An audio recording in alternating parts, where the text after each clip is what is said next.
ললাটের লিখন পর্ব ২। মৃত্যুর অমোঘ আগমনে সম্পত্তি নিয়ে দীর্ঘ আইনি লড়াইয়ের অবসান এই গল্পের বৈশিষ্ট্য। ললাটের লিখনে যখের ধন প্রাপ্তিতে জীবনের নতুন মোড়। শুনুন বাংলা সমসাময়িক সামাজিক অডিও গল্প। বিশ্বব্যাপী বাংলা গল্পপ্রেমীদের জন্য রচিত সম্পত্তি নিয়ে দীর্ঘ আইনি লড়াইয়ের অবসানে আর ললাটের লিখনে অকস্মাৎ যখের ধন প্রাপ্তিতে জীবনে এক নতুন মোড়ের বাস্তব কাহিনী। আচ্ছা, রাজ্য রাজনীতির আকাশে নতুন আলো বাতাস খেলতে দেখে কেমন লাগছে? মনে হচ্ছে কি যে দমকা হাওয়ার সঙ্গে অনেকদিন বাদে কিছুটা বুক ভরা অক্সিজেন পাওয়া গেল, নাকি অক্সিজেনের অভাবে বুকের ব্যথাটা জারি থাকছেই থাকছে। যাই হোক, যতদিন না মনে হচ্ছে যেই আসে লঙ্কায় সেই হয় রাবণ, আসুন ততদিন তো বুক ভরে অক্সিজেন পান করা যাক, কি বলেন? একটা প্রবাদ আছে, কপালে না থাকলে ঘি ঠক ঠকালে পাবে কি। আবার পক্ষান্তরে বলা হয়, जिसका नसीब में मिलना है उसको बिल्कुल छप्पर फूंक के मिलता है।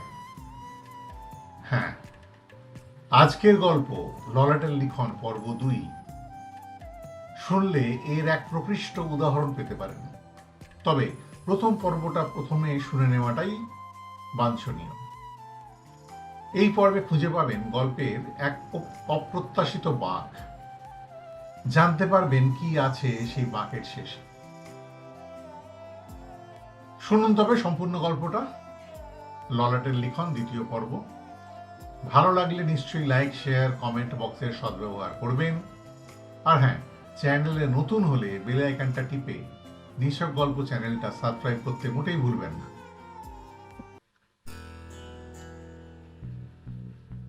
আমি মৃত্যুঞ্জয় শীল, আর আপনারা শুনছেন নিছক গল্প চ্যানেলে আমার স্বরচিত গল্প ললাটের লিখন।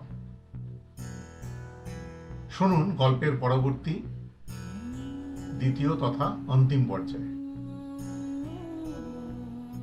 চিন্তায় ছেদ পড়ল কবিরের। সেই চারিপাশটা দেখে চোখে পড়ল তার যে চাপরাশিটা সামনে এসে দাঁড়িয়েছে। আইয়ে ম্যাডাম আপকো বুলায়া বলে সে হনহন করে পেছনের করিডোরটা ধরে হাঁটতে শুরু করে দিল। কবিরও বাধ্য বালকের মতো তাকে অনুসরণ করতে লাগল। সুদৃশ্য কার্পেটে মোড়া করিডোরটা আলোয় ঝলমল করছে। হাঁটতে গেলে নরম কার্পেটে পা বসে যায়। যাত্রা সাঙ্গ হলো করিডোরের একদম শেষের বাঁ দিকের ঘরটার সামনে এসে। বুকের মধ্যেটা কেমন যেন ধুপুক ধুপুক করছে কবিরের। তলপেটে একটা প্রজাপতি মনে হয় উড়ে বেড়াচ্ছে। একবার সে হাতে ধরা ফাইলটা খুলে চোখ বুলিয়ে নিল। সব সার্টিফিকেট আর মার্কশিটের মধ্যে সযত্নে সংরক্ষিত কিনা। চাপরাশি বলল, আরে যাইয়ে দরওয়াজা খটখটা কে আন্দার যাইয়ে। গলাটা শুকিয়ে কাঠ হয়ে গেছে কবিরের। সে একবার ঢোক গিলে দুবার দরজায় ডান হাতে মধ্যমার টোকা দিল। তারপর লকের হ্যান্ডেলটা নিচের দিকে চেপে ধরে ধীরে ধীরে দরজাটা ফাঁক করে ভেতরে উঁকি মারল।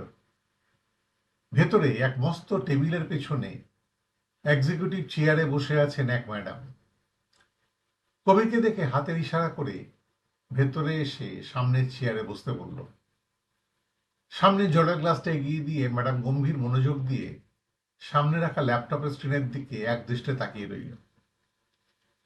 ষাটোর্ধ, উজ্জ্বল শ্যামবর্ণা, মেদবিহীন মাঝারি গড়নের ও উচ্চতার ম্যাডাম পরনে ঘিয়ে রঙের দামি সুতির শাড়ি, গায়ে হালকা সোনালি রঙের ব্লাউজ, মাথায় চুল ঘাড় অব্দি কাটা, মাথায় একটা আধুনির মতো কালো বিন্দি, ডান হাতে বাদামি লেদার ব্যান্ডে আঁটা সাদা ডায়ালের সোনালি হাতঘড়ি, আর বাঁ হাতে একটা সোনার হালকা রিস্ট ব্যান্ড। বুদ্ধিদীপ্ত চোখ দুটো সোনালী ফ্রেমের রিডিং গ্লাসে ঢাকা, গলায় একটা বহু বর্ণের রক্তখচিত পেন্ডেন্ট শোভা পাচ্ছে। এতক্ষণে ল্যাপটপের স্ক্রিনের থেকে চোখ সরিয়ে এসে কবিরকে বলল, আরে তুমি চেয়ারে অমন করে সামনে ঝুঁকে বসে আছো কেন? ভালো করে উঠে বসো। জল খেয়েছো? কবির মাথা হেলালো। এখানে আসতে কোনো অসুবিধা হয়নি তো? কবির পাশাপাশি মাথা নাড়ালো। তা বেশ। প্রথমে বলো, তুমি আমাদের সম্বন্ধে কতটা কি জানো?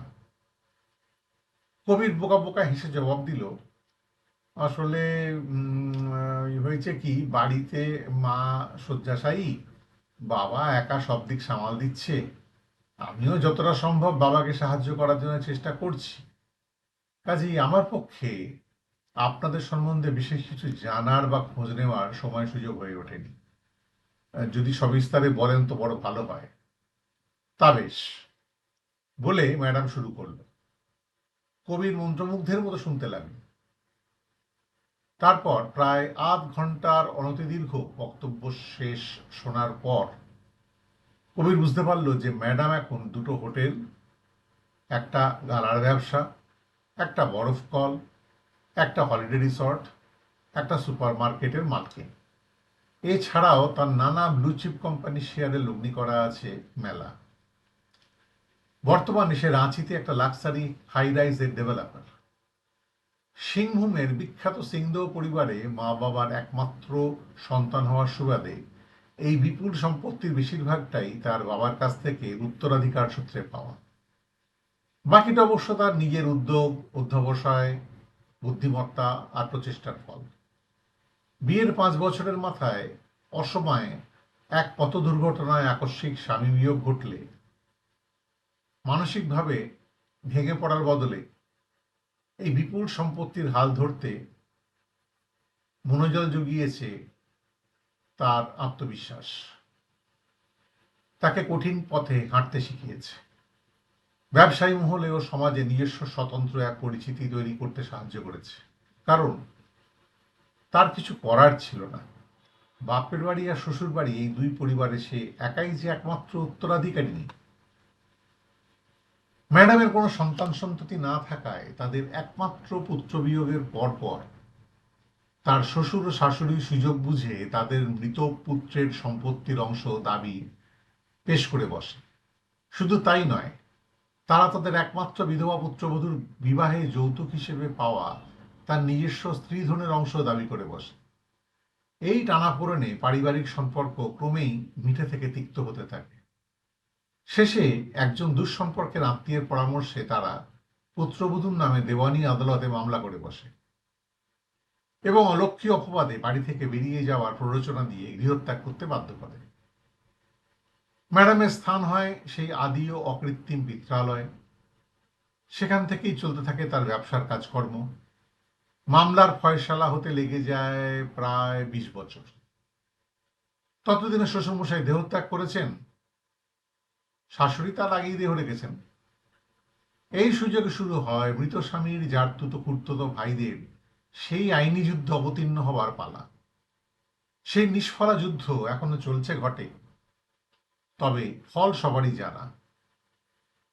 সুযোগ বুঝে নিজের খুড়তুতো জারতুতো ভাই বোনেরাও তার বাবার সম্পত্তি যৌথ পারিবারিক সম্পত্তি বলে তাদের অংশে ভাগ দাবি করে বসেছে। ফলত শ্বশুর বাড়ি ও বাপের বাড়ির কম বেশি সবাইকার কুনজর এখন ম্যাডামের বাবার দেওয়া আর তার নিজের পরিশ্রমে ও বুদ্ধিমত্তায় তিল তিল করে গড়ে তোলায় বিশাল সাম্রাজ্যের উপরে। সেটাকে সামগ্রিকভাবে এই বৈরী মনোভাবাপন্ন শক্তিধার থেকে বাঁচানো এবং কুনজর এড়িয়ে রক্ষা ও শ্রীবৃদ্ধি করাটা এখন ম্যাডামের একার পক্ষে সততই এক কঠিন কাজ। তাই সে এমন একজনকে খুঁজছে যে এ বিষয়ে তার সকল ইচ্ছা পূরণ করতে পারবে, যার উপরে চোখ বন্ধ করে ভরসা করা যাবে, যার ভূমিকা শুধুমাত্র একজন এস্টেট ম্যানেজার নামক বেতনভোগী কর্মচারীতেই সীমাবদ্ধ থাকবে না। সে হবে এই বিশাল কর্মকাণ্ডের একজন সত্যিকারের অংশীদার, একজন সর্বক্ষণের সুখ দুঃখের সাথী, সময় অসময়ের সঙ্গী, এমন একজন মানুষ যাকে ছোট করে জীবনসাথী বললেও অত্যুক্তি করা হয় না। হ্যাঁ, বেজারে শোনালেও এই উদ্দেশ্যেই কিন্তু তাকে এখানে ডাকা এবং এই কঠিন পরীক্ষায় উত্তীর্ণ হওয়ার সিদ্ধান্ত নিতে বলা হয়েছে। চিন্তায় ছেদ পড়ল কবিরের। সেই চাপরাশিটা ট্রেতে করে এক থালা ভর্তি খাবার মিষ্টি নিয়ে এসেছে, পাশে রাখা চায়ের কেটলি আর কাপ। থালায় সাজানো খাবারের বহর দেখে মনে হয় সে দুবার খেলেও তা শেষ করতে পারবে না। তার সামনে চা জল খাবার নামিয়ে নিয়ে চাপরাশিটা চলে গেল। ম্যাডাম তাকে খেয়ে নিতে বলে কিছু একটা নোট করতে লাগলো। তারপরে একটু হেসে বলল, ভেবো না আমার জন্য বিনা চিনির লিকার চা, ড্রাই ফ্রুটস আসছে, সুগার লেভেল বেশি কিনা, তুমি শুরু করো। কবিরকে চুপ করে থাকতে থেকে ম্যাডাম জিজ্ঞেস করলো, কি ভাবছো? বিষয়টা বেশ জটিল মনে হচ্ছে কি? দাঁড়াও, আমি তোমাকে সহজ করে দিচ্ছি। এখন তোমার বয়স 28 কি 29। চাকরির চেষ্টা করছো বটে, কিন্তু কবে পাবে, কোথায় পাবে, মনের মতো চাকরি পাবে কিনা কিছুই জানো না। বাবার একটা লন্ড্রি আছে বটে, তবে সেখান থেকে কতই বা আয় হয় যে তোমাদের সংসার, মায়ের চিকিৎসা, তোমার ভবিষ্যৎ সব সবকিছু নির্বিঘ্নে ও সচ্ছলভাবে চলবে? তাছাড়া আমার বাবাও তো কারো চিরদিন নয়। এদিকে আমার এখন 62 চলছে। সারাটা জীবন পরিস্থিতির সঙ্গে লড়াই দিতে দিতে আজ আমিও ক্লান্ত, অবসন্ন। জীবনে সুখ, শান্তি, স্বামী সঙ্গ, সন্তানের মুখ কিছুই দেখলাম না। সবার প্রতিদ্বন্দ্বী আর বিবাদী পক্ষ হয়ে কুবেরের ভূমিকায় বেঁচে রইলাম। আজ চারিধারে লোভী, কুটিল, কুচক্রী শয়তানের দল আমাকে ঘিরে ফেলেছে। তারা আমার বাবার আর আমার পরিশ্রমের সোনার ধান লুট করতে উদ্যত। তারা সুযোগের অপেক্ষায় আছে, কবে আমি চোখ বুঝবো। আমি কিন্তু তাদের সেই সুযোগ মোটেই দেব না। আমি চাই তুমি আমাকে রেজিস্ট্রি করে বিবাহ করো। আমি উকিল ডেকে তোমার নামে সবকিছু লিখে দিতে চাই। বাকি জীবনটা তোমার হাত ধরে বন্ধুর মতো কাটিয়ে দিতে চাই। বিষয় বিষের জ্বালা যন্ত্রণা থেকে বাঁচতে আমি খুবই সাধারণ এক গৃহবধূর নিস্তরঙ্গ জীবনে বাঁচতে চাই। জীবনের সব চাওয়া পাওয়া তো আর একরকম হয় না। আচ্ছা, আমরা নয় এক ভিন্ন স্বাদের দাম্পত্য জীবন যাপন করলাম। দেখো, আজকাল তো এমনিতেই জেনজির ডিঙ্কেরা সন্তানের মা বাবা হতে অনিচ্ছুক। তবে ভেবো না, চাইলে সে ব্যবস্থাও হয়ে যাবে। আমি তোমাকে 1 সপ্তাহ সময় দিলাম। ফিরে গিয়ে ভেবেচিন্তে আমাকে সামনের সপ্তাহে তোমার সিদ্ধান্ত জানিও। সেই বুঝেই বাকি কাজ এগোবে। আর হ্যাঁ, যদি প্রস্তাবে রাজি না থাকো, তবে আজকের আলোচনা এই ঘরের বাইরে টেনে নিয়ে যেও না। তাতে উভয়ের পক্ষেই মঙ্গল হবে না।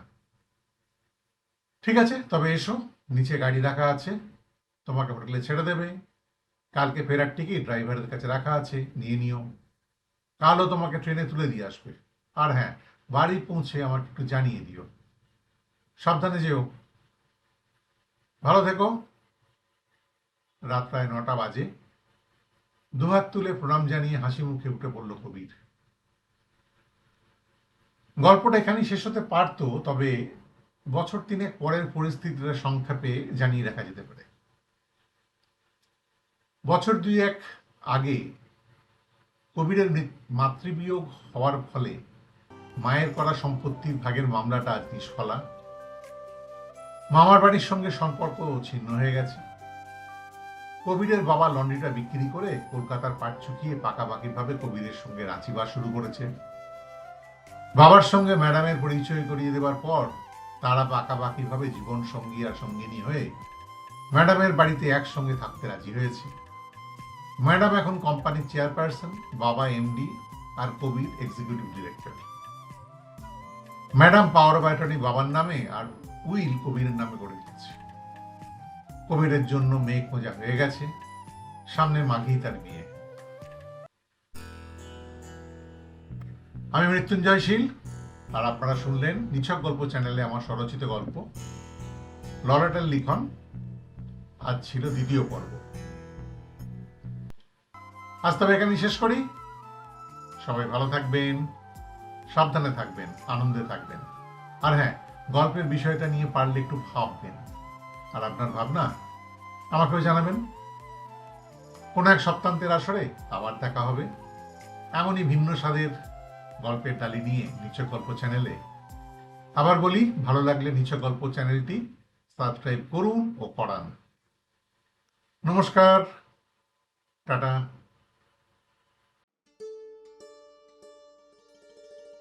ইউ আর নট অ্যালোন, বা আপনি একা নন। এটি হলো আপনার মনের কথা বলা ও বলানোর একটি প্রচেষ্টা। সত্যিই তো আপনি একা নন। আমরা সবাই আছি আপনার সঙ্গে, আপনার কথা শুনতে, আপনার সঙ্গে কথা বলতে।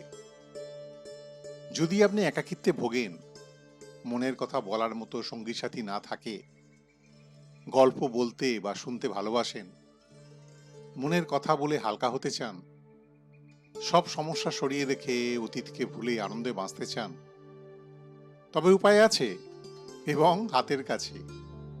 নির্দ্বিধায় যোগাযোগ করুন আমাদের সঙ্গে। আরও জানতে নিচে দেওয়া ঠিকানায় ঘুরে আসতে পারেন।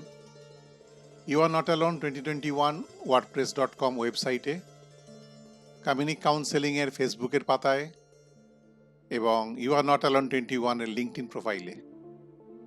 প্রশ্ন থাকলে maomao consultants@gmail.com ইমেল করতে পারেন।